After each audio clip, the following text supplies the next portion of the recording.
Ofisi ya Waziri Mkuu Kazi, Ajira na Mahusiano kwa kushirikiana na kampuni ya Atlas Investment Limited inapenda kuwatangazia Watanzania wenye sifa stahiki kutuma maombi kwa ajili ya kujaza nafasi za ajira 200 za mafundi katika sekta ya ujenzi, yaani ufundi washi, useremala na wasuka nondo, zilizotolewa na kampuni ya Shade Corporation Limited ya nchini Saudi Arabia.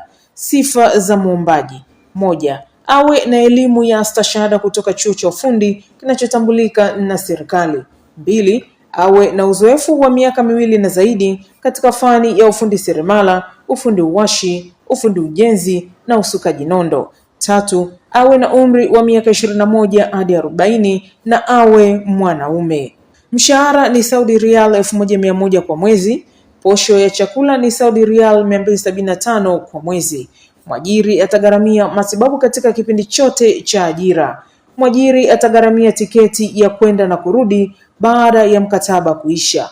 Mwajiri atagharamia malazi katika kipindi chote cha ajira. Mwajiri atalipa gharama zote za usafiri kwa kutoka nyumbani hadi kituo cha kazi kwa kipindi chote cha ajira. Na mkataba wa kazi hii ni wa miezi 6 utakaoishwa. Waombaji wote wanatakiwa kutuma wasifu, yani CV na vyeti vya taaluma kupitia atlasinvestmentslimited@gmail.com au simu zifuatazo. Baada ya kutuma maombi unapaswa kujisajili kupitia jobs.kazi.go.tz.